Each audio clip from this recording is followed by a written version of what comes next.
Use it up, wear it out, make do, or do without. That should really be our motto when trying to save money in this recession. So the first thing we really need to do to save money is make a budget. I know, no one wants to talk about it. But that is the number one way that you can tell your money where to go instead of wondering where it went. We like to use YNAB, which stands for You Need a Budget, and it works very well. We've been using it for the last 10 years almost, since we got married basically. Do we do it perfectly every month? No. But can we track everything we've done in the last 10 years? Yes, and that allows us to bring down percentage-wise, slowly and sustainably, whatever categories we want to work on and to save money in.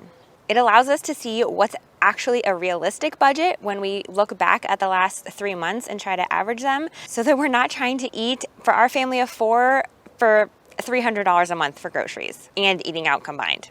It's just not gonna happen. You can't save money if you don't even know how much you're spending. So first thing we need to do is make a budget. Another way you can save money during a recession is to find your local library. So I go at least once a month with the kids and I get a stack of books for them. So we get 20 to 30. They end up renewing a couple of times, so we have them for several weeks.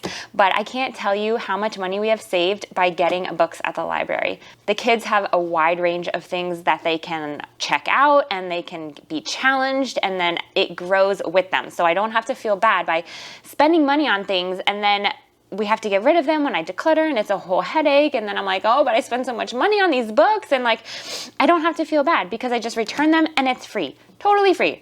And I have gotten several books from the library that I thought I would want to keep in my own library stash, and then after starting them, I'm like, yeah, you know, I don't really want to keep this, and I'm glad I didn't spend $15 on it because it's not really what I thought it was. So cookbooks, self-help books, like informational books, you know, there's times where I'm so glad I didn't spend the money to buy it and I just got it first at the library. And then if I decide, oh, I really want this in my own library collection, then I can go buy it, but I don't have to spend the money just to find out. So the library definitely saves us so much money, and we all need to save money during this recession. But we don't want to compromise education. So this is such a good activity for the kids to do.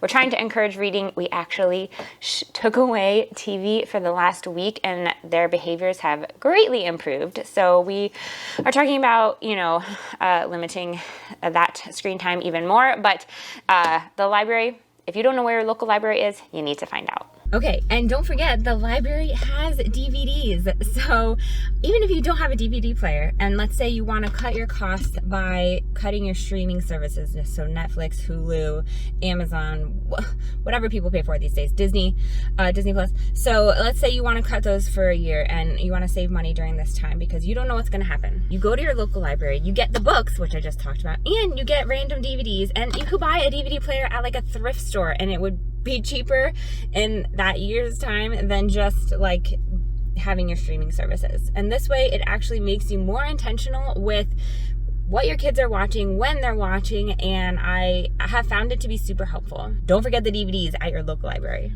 Okay, one of the other ways I like to save money is to DIY whatever I can. For me, this includes making my own dishwasher detergent. I have made my own laundry detergent before. I make my own deodorant.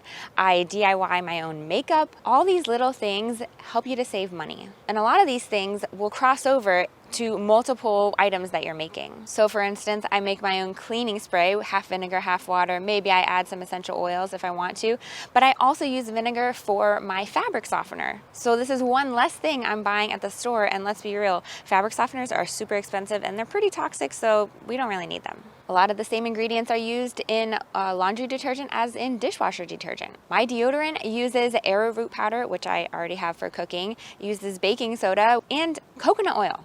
All those things I already have. And let me tell you, this stuff works great. I've been using it for the past, I think, 8 years now since we got married. Like a couple years in, I started trying to do a lot of DIY stuff. I love it. So whatever you can DIY from things you already have. Oh gosh. Oh gosh. What's in the bushes? What's making noises? Oh goodness. Alligator? Oh, maybe it's a duck. So whatever you can DIY from stuff you already have, that's the best way to save money. And don't even get me started on kitchen stuff, because I have so many ways to save money on things that revolve around food and items in the kitchen. So make sure you're subscribed so you don't miss when that video comes out, because it's the next one I'm making. Okay, and I'm back in the car. I wanted to also say, don't forget about thrift stores, because when you need something, chances are you might be able to find it at a thrift store, especially if it's like a home goods, a piece of furniture, some random little thing. So frequenting thrift stores and finding ones that are close to you, because every thrift store is very different, obviously.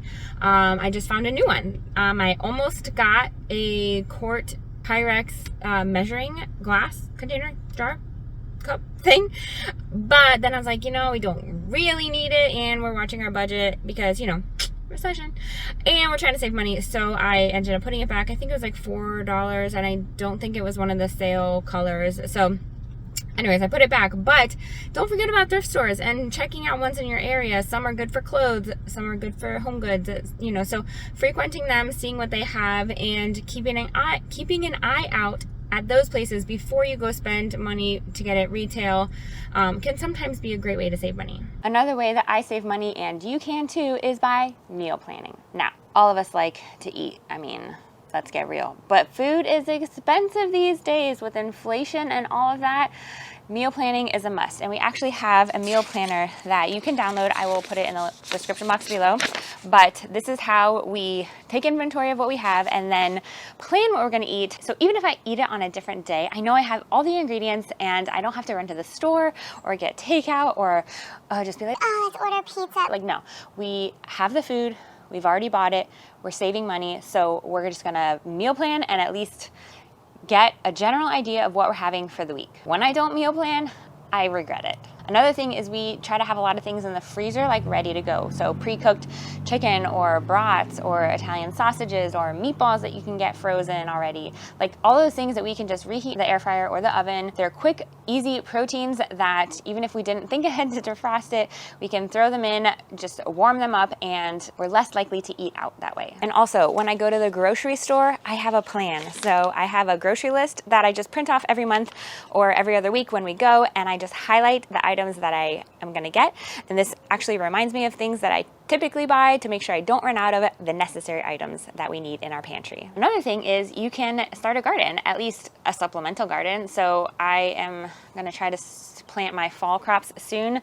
It's Florida here, so it's pretty hot year round, and so we can't grow anything in the summer, but I do have some herbs like rosemary and basil, and I have some arugula hanging on over there.